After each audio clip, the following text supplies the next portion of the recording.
प्यारे बच्चों, पिछली वीडियो में हमने कृषि संबंधी समस्याएं और सरकार द्वारा उठाए गए कदमों में तकनीकी और संस्थागत सुधारों के बारे में पढ़ा है। इस वीडियो में हम वैश्वीकरण का अर्थ और भारतीय कृषि पर उसका प्रभाव पढ़ेंगे। सबसे पहले वैश्वीकरण समझने के लिए हमें एलपीजी मॉडल समझना होगा। एलपीजी का अर्थ क्या है बच्चों? एल लिबरलाइजेशन यानी उदारीकरण, पी प्राइवेटाइजेशन यानी निजीकरण और जी ग्लोबलाइजेशन या वैश्वीकरण। इस वैश्वीकरण का उद्देश्य भारत की अर्थव्यवस्था को तेजी से विकसित करना है ताकि वह विश्व की अन्य विकसित अर्थव्यवस्थाओं से प्रतिस्पर्धा कर सके। आइए उदारीकरण का अर्थ समझते हैं। उदारीकरण या लिबरलाइजेशन। भारत में उदारीकरण की शुरुआत 1991 में हुई। उदारीकरण का अर्थ है ऐसे आर्थिक सुधार जिनका उद्देश्य भारतीय व्यापार और उद्योग को सभी अनावश्यक नियंत्रणों और प्रतिबंधों से मुक्त करना था। बच्चों, ऐसी अर्थव्यवस्था भारतीय अर्थव्यवस्था को बनाना था जिसमें व्यापार और उद्योग में बंधन कम से कम हो। इससे पहले व्यापार करने के लिए यानी उदारीकरण से पहले व्यापार करने के लिए लाइसेंस की जरूरत होती थी। विदेशी व्यापार करने के लिए निश्चित नियम होते थे और आयात और निर्यात की प्रक्रियाएं सरल नहीं थी, लेकिन उदारीकरण के बाद इन प्रक्रियाओं को सरल बनाया गया। तो उदारीकरण आप समझ रहे होंगे। अब निजीकरण या प्राइवेटाइजेशन। इसमें बच्चों सार्वजनिक अक्षेत्र से निजी अक्षेत्र की ओर जाना प्राइवेटाइजेशन है। सार्वजनिक अक्षेत्र का अर्थ होता है वे अक्षेत्र जो सरकार के अधीन होते हैं या सरकार द्वारा चलाए जाते हैं। सार्वजनिक क्षेत्र में स्वामी सरकार होती है। इस क्षेत्र में निजी कंपनियों को भागीदारी दी गई ताकि अर्थव्यवस्था तेजी से आगे बढ़ सके। बच्चों, स्वास्थ्य विभाग, शिक्षा विभाग आदि क्षेत्रों में निजीकरण की प्रक्रिया शुरू हो चुकी है। तीसरा है वैश्वीकरण या ग्लोबलाइजेशन।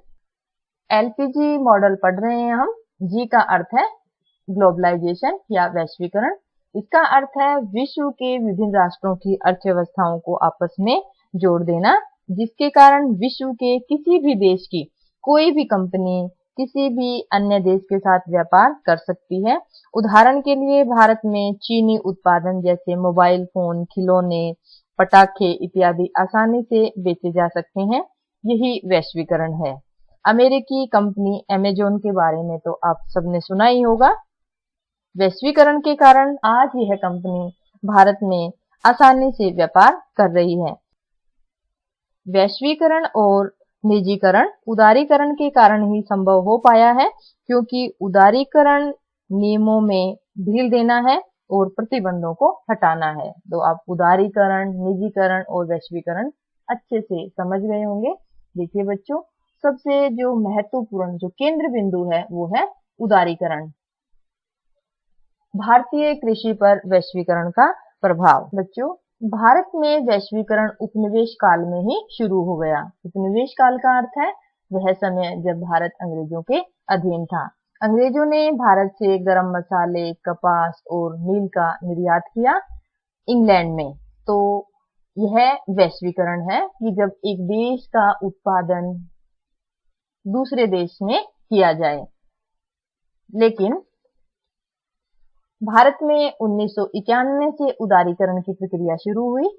1991 में उदारीकरण के बाद हुए वैश्वीकरण से भारतीय किसानों को अंतर्राष्ट्रीय स्तर पर विकसित देशों की अर्थव्यवस्थाओं से प्रतिस्पर्धा का सामना करना पड़ा और इस प्रतिस्पर्धा में भारतीय किसान पिछड़ गए। क्यों पिछड़े? आइए समझते हैं। क्योंकि विकसित देशों में कृषि को अत्यधिक सब्सिडी या आर्थिक सहायता दी जाती है।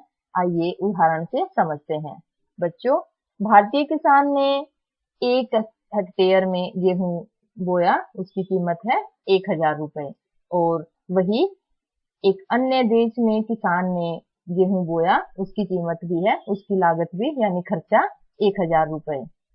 अब भारतीय किसान को सब्सिडी मिल रही है 100 रुपए। सब्सिडी का अर्थ है कि भारतीय किसान के खर्चे का वहन सरकार कर रही है, आर्थिक सहायता दे रही है 100 रुपए।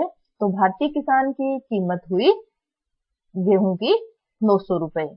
वहीं एक अन्य देश में किसान को सब्सिडी मिल रही है 200 रुपए, तो उसके उत्पादन की जो लागत है, जो खर्चा है बच्चों, वो है 800 रुपए। विदेशी किसान भारत में अगर निर्यात करता है तो उसकी कीमत होगी 60 रुपए। तो टोटल जो खर्च है वह हो गया 860 रुपए। यानी भारत में जब वह विदेशी किसान अपनी अनाज, अपना गेहूं बेचेगा तो उसकी कीमत है 860 रुपए, जबकि भारतीय किसान के गेहूं की कीमत है 900 रुपए। तो आप समझदार हैं, सोचिए बच्चों, हम अगर गेहूं खरीदेंगे तो किस किसान का गेहूं आप लेना पसंद करेंगे? जाहिर सी बात है 40 रुपए कम है विदेशी किसान की। तो इसी वजह से भारतीय किसान अंतर्राष्ट्रीय बाजार में प्रतिस्पर्धा करने में असमर्थ है। और यही कारण है कि चावल, कपास, रबड़, चाय, कॉफी, जूट और मसालों में प्रमुख उत्पादक देश होने के बावजूद भारतीय किसान अंतर्राष्ट्रीय बाजार में प्रतिस्पर्धा करने में असमर्थ हैं।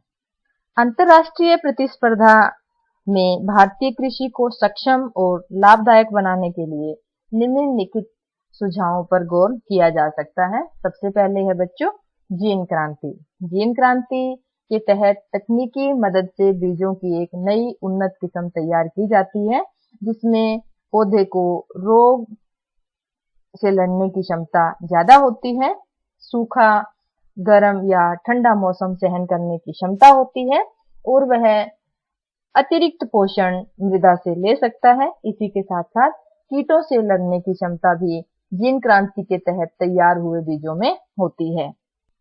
इसी जीन क्रांति के चलते आपने बीटी कॉटन बीज का नाम सुना होगा। इस बीटी कॉटन ने भारत को विश्व में कपास उत्पादन में प्रमुख देश बना दिया है। दूसरा है बच्चों ऑर्गेनिक, जैविक या कार्बनिक खेती। एक ही बात है। जैविक खेती का अर्थ है कृषि की वह पद्धति जो उर्वरकों और कीटनाशकों के कम से कम प्रयोग पर आधारित है और पर्यावरण पर भी इसका नकारात्मक प्रभाव नहीं पड़ता। तीसरा है बच्चों सस्य आवर्तन या क्रॉप रोटेशन, यानी फसलों को अदल बदल कर बोना ताकि मृदा की जो उपजाऊ शक्ति है वह बनी रहे। खाद्यान्नों के स्थान पर कीमती फसलें उपजाना, जैसे खाद्यान्न का अर्थ है बच्चों चावल, गेहूं इत्यादि, दलहन, तिलहन इत्यादि। खाद्यान्नों के स्थान पर कीमती फसलें उपजाना। कीमती फसलों का अर्थ है बच्चों वाणिज्यिक खेती। हालांकि चावल, गन्ना वाणिज्यिक खेती है, लेकिन इनमें सिंचाई की जरूरत ज्यादा होती है तो लागत ज्यादा होती है। इनके अलावा अन्य कीमती फसलें उपजाने पर जोर देना चाहिए ताकि अंतर्राष्ट्रीय बाजार में भारतीय किसान स्पर्धा कर सकें और अच्छी कीमत भी ले सकें। और आखिरी पॉइंट है बच्चों बागवानी कृषि करना, जिसमें मुख्य रूप से औषधीय पौधे, फूलों और सब्जियों की खेती। क्योंकि भारत में जलवायु विविधता है तो उष्ण और उपोष्ण कटिबंधीय जलवायु होने के कारण विभिन्न प्रकार की फसलें भारतीय किसान ले सकते हैं और उन फसलों में भी अगर बागवानी खेती की जाए तो अंतर्राष्ट्रीय बाजार में भारतीय किसान की स्थिति सुधर सकती है। बच्चों, आज हमने वैश्वीकरण का अर्थ और भारतीय कृषि पर वैश्वीकरण का प्रभाव देखा और अंतर्राष्ट्रीय प्रतिस्पर्धा में भारतीय किसान को सक्षम बनाने के महत्वपूर्ण सुधार भी हमने पढ़े। आशा है आपको ये सारे टॉपिक्स अच्छे से समझ आ गए होंगे। धन्यवाद।